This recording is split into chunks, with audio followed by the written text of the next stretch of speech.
یہ قوم جس کا تذکرہ کہ چل رہا ہے، انہیں بھی اللہ تعالیٰ نے اس بات کا حکم دیا تھا، اور ان میں کچھ لوگ ایسے ہیں جو بھلائی کا کام کرتے ہیں، برائی سے روکتے ہیں اور نیکی کرنے میں سبقت کر جاتے ہیں۔ نیکی کرنے میں لپکنا، یسارعون تیزی کرنا، یعنی آدمی، اسلام کا مزاج یہ ہے کہ جب کسی آدمی کے دل میں، دماغ میں، ذہن میں کوئی نیک کام کرنے کا ارادہ ہو تو اسلامی مزاج یہ ہے، تعلیمات یہ ہیں کہ اس کام کو جلد سے جلد کر لیا جائے۔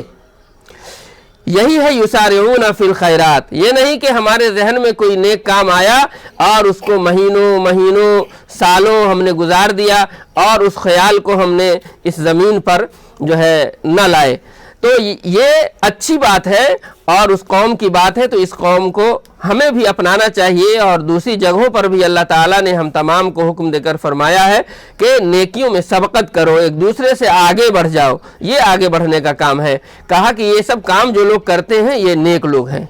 تو ہمیں بھی نیک بننا ہے اور ان تمام کام کو کرنا ہے۔ اللہ تعالیٰ نے آگے فرمایا وَمَا يَفْعَلُوا مِنْ خَيْرٍ فَلَنْ يُكْفَرُوهُ، اور یہ لوگ جو بھی نیکی کریں اس کے اجر سے ہرگز محروم نہیں ہوں گے۔ واللہ علیم بالمتقین، اور اللہ تقوی والوں سے خوب آگاہ ہیں۔ اللہ تعالیٰ نے اپنے انصاف کی بات بتائی کہ کوئی بھی آدمی کوئی بھی نیک کام کرتا ہے، بھلائی کام کرتا ہے، تو اللہ تعالیٰ ایسے نہیں ہے کہ اس کا بدلہ نہیں دیں گے، بالکل ان کو ان کا اجر ملے گا۔ اسی طرح ہم میں کا ہر آدمی بھی جب بھی نیک عمل کرے تو اس ارادے سے کرے کہ اس عمل سے اللہ خوش ہو جائیں اور اس عمل کا اللہ تعالیٰ ہمیں بدلہ عطا فرمائے۔ اللہ تعالیٰ ایک تقوی والے کو جانتے ہیں جس کے دل میں اللہ کا خوف ہے، اللہ کا ڈر ہے، تو ہمیں بھی تقوی والا بننا چاہیے۔ اللہ تعالیٰ نے فرمایا، اب قیامت کا نقشہ کھینچ رہے ہیں، ان الذین کفروا لن تغنی عنہم اموالہم ولا اولادہم من اللہ شیئا، یقیناً جن لوگوں نے کفر کیا ہے اللہ کے مقابلے میں نہ ان کو ان کا مال کام آئے گا اور نہ ان کی اولاد۔ وَأُولَئِكَ أَصْحَابُ النَّارِ، اور یہی لوگ تو دوزخی ہیں، ہم فیہا خالدون، یہ ہمیشہ اس میں رہیں گے۔ یہاں پر تو اللہ تعالیٰ نے کفر والوں کے تعلق سے بات بتائی ہے، لیکن دوسری جگہوں پر بھی ہم مسلمانوں کو بھی آگاہ کیا گیا ہے کہ ایسا نہیں ہو کہ اپنے مال کی وجہ سے یا اپنے اولاد کی وجہ سے ہم اللہ کے دین پر قائم نہ رہیں یا ان کے احکامات میں کوتاہی کر بیٹھیں۔ اسی لیے اولاد کو اور مال کو قرآن میں فتنہ بھی بتایا گیا ہے، اور قیامت کے دن کے لیے کھلے الفاظ میں کہا کہ یوم لا ينفع مال ولا بنون، ہے نا، اس دن نہ تو یہ آپ کی اولاد کام آئے گی نہ مال کام آئے گا۔ یہ دونوں ایسی چیز ہے کہ انسان کے دل میں ان دونوں کی بڑی محبتیں ہیں، اور ان دونوں کی وجہ سے انسان اللہ تعالیٰ کو بھول جاتا ہے۔ تو ان دونوں نعمتوں کا تذکرہ کر کے اللہ تعالیٰ فرماتے ہیں کہ یہ بڑی قیمتی نعمتیں ہیں، اور ان دونوں نعمتوں میں تمہارے دلوں میں محبت ڈال دی گئی ہے۔ اولاد سے بھی تمہیں محبت ہے، مال سے بھی تمہیں محبت ہے، لیکن یہ کان کھول کر کے سن لو کہ یہ دونوں چیزیں قیامت کے دن تمہیں کوئی بھی فائدہ نہیں پہنچا سکتی۔ قیامت کے دن تمہارا وہ عمل جو اللہ کے ہاں قبول ہو چکا ہے، وہی نیک کام اللہ تعالیٰ کے ہاں تمہارے سامنے جزا کے طور پر پیش کیا جائے گا۔ اس لیے ہمیں ان دونوں سے دھوکہ نہیں کھانا چاہیے۔ اللہ تعالیٰ ان دونوں کے حقوق ہمیں ادا کرنے کی توفیق عطا فرمائے، لیکن اس کی محبت میں گرفتار ہونے سے بچا لے، آمین۔ اللہ تعالیٰ نے فرمایا مثل ما ينفقون في هذه الحیات الدنیا کمثل ریح، یہ لوگ اس دنیاوی زندگی میں جو کچھ خرچ کرتے ہیں، انہی لوگوں کا تذکرہ چل رہا ہے اہل کتاب کا کہ یہ لوگ اس دنیاوی زندگی میں جو کچھ خرچ کرتے ہیں اس کی مثال اس ہوا کی سی ہے جس میں پالا ہو، اوس ہو، ٹھنڈ ہو، شبنم ہو، وہ ان لوگوں کی کھیتی کو جا لگے جنہوں نے خود اپنے آپ پر ظلم کر رکھا ہے، پھر وہ اس کھیتی کو برباد کر کے رکھ دے۔ وَمَا ظَلَمَهُمُ اللَّهُ وَلَكِنْ أَنفُسَهُمْ يَظْلِمُونَ، اور ان پر اللہ نے ظلم نہیں کیا ہے بلکہ وہ خود ہی اپنے آپ پر ظلم کر رہے ہیں۔ اللہ تعالیٰ نے ان لوگوں کے نیک عمل کا نقشہ کھینچا ہے جو ایمان والے نہیں ہیں۔ کسی بھی نیک عمل کے اجر ملنے کے لیے شرط یہ ہے کہ ایمان والا ہو اور وہ کام اللہ ہی کے لیے کیا گیا ہو، تب اس پر اجر ملے گا۔ اگر ایمان نہیں ہے، چاہے رفاہ عام کا جتنا بڑا سے بڑا کام کرے، اس کی مثال اللہ تعالیٰ نے یہاں پر اس کسان کے کھیتی سے دی ہے کہ کسان ہے، کھیت لگایا ہے اور فصل بہت اچھی ہے، لیکن اس کو ایسی ہوا لگ جائے جس کے اندر ٹھنڈ ہے، ٹھنڈ اور پالے کی وجہ سے بھی کسان جانتے ہیں کہ فصل خراب ہو جاتی ہے، گل جاتا ہے۔ سرون کا ایک معنی لو کا بھی لیا گیا ہے، یعنی یا تو وہ ہوا ٹھنڈی ہو یا وہ ہوا گرم ہو، دونوں ہی صورتوں میں آپ یہ دیکھتے ہیں کہ فصل یا تو جھلس کر تباہ ہو جاتی ہے یا ٹھنڈ کے وجہ سے بھی گل جاتی ہے۔ اللہ تعالیٰ نے فرمایا کہ ان لوگوں کی نیکی بھی ایسے ہی ہے، یعنی اس کا کوئی اجر نہیں ملے گا، وہ بالکل برف کی طرح پگھل گیا اور کوئی بھی وہاں پر نشان نہیں ملے گا انہیں، بالکل تباہ ہے، جیسے پہلے بھی ویسے یہ نیک عمل کر کے بھی۔ تو دنیا کے کاموں میں خرچ کرنا اور بغیر ایمان کے خرچ کرنا، اس کی کوئی اہمیت اللہ تعالیٰ کے پاس نہیں ہے۔ اللہ تعالیٰ نے کہا کہ ایسا کیوں ہے کہ اتنے نیک کام کرنے کے بعد بھی انہیں اجر نہیں مل رہا ہے؟ تو ہو سکتا ہے کہ آپ کے ذہن میں، لوگوں کے ذہن میں یہ بات ہو کہ اللہ تو بہت بڑے ظالم ہیں۔ اللہ تعالیٰ نے کہا کہ اللہ ظالم نہیں ہے، خود یہ ظالم ہے۔ کیوں ظالم ہے؟ اللہ تعالیٰ نے یہ کہا کہ ایمان لاؤ، نیک عمل کرو، اللہ ہی کے لیے کرو۔ اللہ کی بات نہیں مانا تو اس نے نہیں مانا تو گویا کہ یہ خود ظالم ہے، اللہ تعالیٰ ظالم نہیں ہے۔ اللہ تعالیٰ ہمیں دنیا کے اندر جو بھی ہم خرچ کرتے ہیں وہ صدق دل سے خرچ کرنے کی توفیق عطا فرمائے اور اجر ملنے کی امید کے ساتھ خرچ کرنے کی توفیق عطا فرمائے۔ اللہ تعالیٰ نے فرمایا یا ایھا الذین آمنوا لا تتخذوا بطانۃ من دونکم، بہت اہم نصیحت اللہ تعالیٰ نے فرمائی، اے ایمان والو اپنے لوگوں کے سوا کسی اور کو رازدار نہ بناؤ، کسی اور کو رازدار نہ بناؤ کہ وہ تم لوگوں کے ساتھ فساد کرنے میں کوئی کسر نہیں اٹھا رکھے۔ لا یعلونکم الا خبالا، فساد کرنے میں کوئی کسر نہیں اٹھا رکھے، یعنی جس آدمی کو آپ نے راز کی بات بتائی، اس راز کی بات کا اس نے اس طرح سے استعمال کیا کہ آپ بربادی میں مبتلا ہو گئے۔ تو اللہ تعالیٰ نے کہا کہ جن کے دلوں میں ایمان نہیں ہے، جو ایمان والے نہیں ہیں، ان کو راز کی بات نہ بتانی چاہیے۔ کیوں؟ اس لیے کہ ان میں بہت سارے لوگ ایسے ہیں جو آپ کی راز کو پا کر کے خود اس راز کا آپ ہی کے خلاف استعمال کر کے آپ کو تباہی اور بربادی میں مبتلا کر سکتے ہیں۔ اس لیے اللہ تعالیٰ کی اس نصیحت کو ہمیں ذہن میں رکھنا چاہیے اور ہمیشہ رکھنا چاہیے کہ جو لوگ اس قسم کے ہیں، ایمان والے نہیں ہیں، انہیں اپنے دینی راز کی بات، ملت کے راز کی بات یا اور بہت ساری باتیں ہو سکتی ہیں، انہیں نہ بتانی چاہیے کہ وہ اس کا ہمارے خلاف ہی استعمال کریں۔ اللہ تعالیٰ نے کہا کہ وَدُّوا مَا عَنِتُّمْ، ان کی خواہش ہے کہ تم کو نقصان پہنچے۔ ہمیشہ ان کی خواہش یہ رہتی ہے کہ آپ کو نقصان ہو جائے، نقصان ہونے پر وہ خوش ہوتے ہیں۔ اللہ تعالیٰ نے فرمایا قَدْ بَدَتِ الْبَغْضَاءُ مِنْ أَفْوَاهِهِمْ، اگر تمہیں دشمنی ان کی زبان سے نکلی پڑتی ہے، دشمنی ان کی زبان سے نکلی پڑتی ہے، وما تخفی صدورہم اکبر، اور ان کے دل میں جو باتیں چھپی ہیں وہ اس سے بھی بڑھ کر کے ہیں، یعنی زبان سے بھی بڑھ کر کے ہیں۔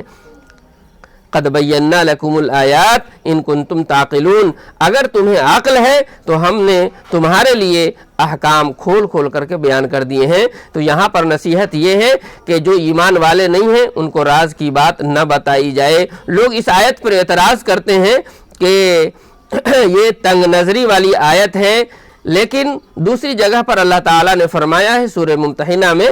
آیت نمبر 5-6 کے اندر کہ وہاں پر اللہ تعالیٰ نے فرمایا ہے کہ ایسے لوگ جو آپ سے جنگ نہیں کرتے ہیں، آپ کے خلاف کوئی کام نہیں کرتے ہیں، سادہ ذہن کے، صاف ذہن کے اور صاف دل والے ہیں، آپ کو ان کے ساتھ تعلق اچھا رکھنا ہے اور انسانیت کے ناطے ہمیں تعلق اچھا رکھنا ہے۔ یہاں تعلقات ختم کرنے کی بات نہیں ہو رہی ہے، بلکہ فتنہ اور فساد کرنے والے لوگ جن کے ذہن کے اندر اور جن کے دماغ کے اندر، جن کے زبان کے اوپر اور جن کے دلوں میں دشمنی کی آگ بھڑک رہی ہے اور وہ ہمیشہ اس حربے کا استعمال کرتے ہوئے ہمیں، ہمارے دین کو تباہ کرنا چاہتے ہیں، ایسے لوگوں کے سامنے راز اگلنے اور راز بتانے سے منع کیا جا رہا ہے اور ان کے دل کی بات بتائی گئی کہ یہ تو چاہتے ہی ہیں کہ تمہیں نقصان ہو۔ ان کے زبان بھی تم دیکھو، ان کی بات تم دیکھو، ان کی بولی دیکھو تو ایسی ہوتی ہے جیسے لگے کہ بالکل زہریلی بات ہے، آگ اگل رہے ہیں، اور اس سے کہیں زیادہ تو ان کے دل کے اندر جو باتیں چھپی ہوئی ہیں وہ اگر یہ اگل کے رکھ دیں تو تم لوگ اور جل اور بھون جاؤ۔ تو مسلمانوں کو نصیحت ہے، ہم تمام کو یہ نصیحت ہمیشہ کے لیے پکڑنی چاہیے اور دوستی اور تعلق اتنا ہی رکھنا چاہیے جتنا میں آپ اپنے معاملات اور اپنے معاشرت کو بہتر رکھ سکتے ہوں۔ اس سے بڑھنا گویا اپنے آپ کو، اپنی ملت کو اور اپنے دین کو نقصان پہنچانا ہے۔ اللہ تعالی ہمیں حکمت سے کام لینے کی توفیق عطا فرمائے۔ اللہ تعالیٰ نے آگے فرمایا، ہاں انتم اولائی تحبونہم ولا یحبونکم، تم وہ لوگ ہو کہ ان سے محبت رکھتے ہو، یعنی اہل کتاب سے محبت رکھتے ہو، ولا یحبونکم، حالانکہ وہ تم سے محبت نہیں رکھتے، وتؤمنون بالکتاب کلی، اور تم تو تمام کتابوں پر ایمان رکھتے ہو، وَإِذَا لَقُوكُمْ قَالُوا آمَنَّا، اور جب وہ تم سے ملتے ہیں تو کہتے ہیں کہ ہم مسلمان ہیں، وَإِذَا خَلَوْا عَزُّوا عَلَيْكُمُ الْأَنَامِلَ مِنَ الْغَيْظِ، جب تم سے ملتے ہیں تو کہتے ہیں کہ ہم مسلمان ہیں، اور جب تم سے علیحدہ ہو جاتے ہیں، الگ ہو جاتے ہیں تو مارے غصے کے انگلیاں کاٹ کاٹ کھاتے ہیں۔ قُلْ مُوتُوا بِغَيْظِكُمْ، آپ صلی اللہ علیہ وسلم فرما دیجئے کہ تم لوگ اپنے آپ کے غصے میں مر جاؤ، ان اللہ علیم بذات الصدور، اور تم کسی تکلیف دہ بات سے بھی بے شک اللہ دلوں کی باتوں سے خوب واقف ہیں۔ اس آیت میں اللہ تعالیٰ نے فرمایا، مومن کی فطرت بتائی اور ان کی فطرت بتائی کہ مومن تو ان سے انسانیت کے ناطے محبت کرتے ہیں، لیکن وہ ان سے محبت نہیں کرتے ہیں، وہ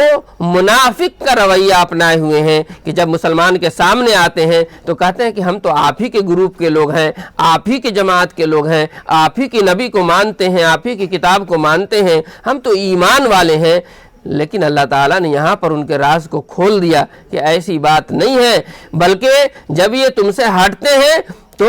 غصے سے جل رہے ہوتے ہیں، اور غصہ جب افسوس آدمی کو آخری انتہا پر ہوتا ہے تو آدمی اپنی انگلی کو دانت میں رکھ کر کے اور بالکل ایسا لگتا ہے کہ کاٹ دے گا اور انگلیوں کے پور الگ ہو جائیں گے۔ یہ جو ہے آخری حد ہے غصے کی اور افسوس کی۔ اللہ تعالیٰ نے اسی نقشے کو کھینچا ہے کہ ان کے اندر غصہ بہت زیادہ ہے، دشمنی اور عداوت بہت زیادہ ہے، یہ بالکل مسلمان گروپ سے جو ہے جلتے ہیں اور ان کے خلاف بالکل ہر طرح کا حربہ استعمال کرنے کی کوشش کرتے ہیں۔ اللہ تعالیٰ نے کہا، مومنو تم ان کے غصے کی وجہ سے پریشان نہ ہو، یہ خود اپنے غصے میں، اپنے جلن میں، اپنے عداوت میں جل بھن جائیں گے اور ختم ہو جائیں گے۔ ان کو جلنے دو، ان کے دلوں کے اندر جو آگ کی ہانڈیاں چڑھی ہوئی ہیں چڑھنے دو اور جلنے دو، یہ خود اپنے غصے سے جل جائیں گے اور مر جائیں گے اور تباہ ہو جائیں گے۔ اللہ تعالیٰ تو ان اللہ علیم بذات الصدور، بے شک اللہ دلوں کی باتوں سے خوب واقف ہیں۔ اللہ تعالیٰ نے آگے فرمایا، یہ آخری آیت ہے کہ ان تمسسکم حسنۃ تسؤہم، اگر تم لوگوں کو کوئی بھلائی حاصل ہو، مسلمانوں کو کہا جا رہا ہے کہ اگر تم لوگوں کو کوئی بھلائی حاصل ہو، کوئی اچھی بات مل جائے، کوئی خوشی کی بات مل جائے تو کیا ہوتا ہے؟ ان کو یعنی ان یہودیوں کو، اہل کتاب کو، منافقوں کو ناگوار گزرتی ہے کہ ارے ان کو یہ خوشی کیسے مل گئی۔ ان تمسسکم حسنۃ تسؤہم، اگر تم لوگوں کو کوئی بھلائی حاصل ہو تو ان کو ناگوار گزرتی ہے۔ وَإِن تُصِبْكُمْ سَيِّئَةٌ يَفْرَحُوا بِهَا، اور تم کسی تکلیف دہ بات سے دوچار ہو تو وہ اس سے خوش ہوتے ہیں۔ اے پریشانی آئی ان کو، ہاں خوش ہوتے ہیں، یہ ان کی فطرت ہے۔ اگر مسلمانوں کو کوئی خوشی کی بات ہو تو انہیں تکلیف ہو جاتی ہے، ہاں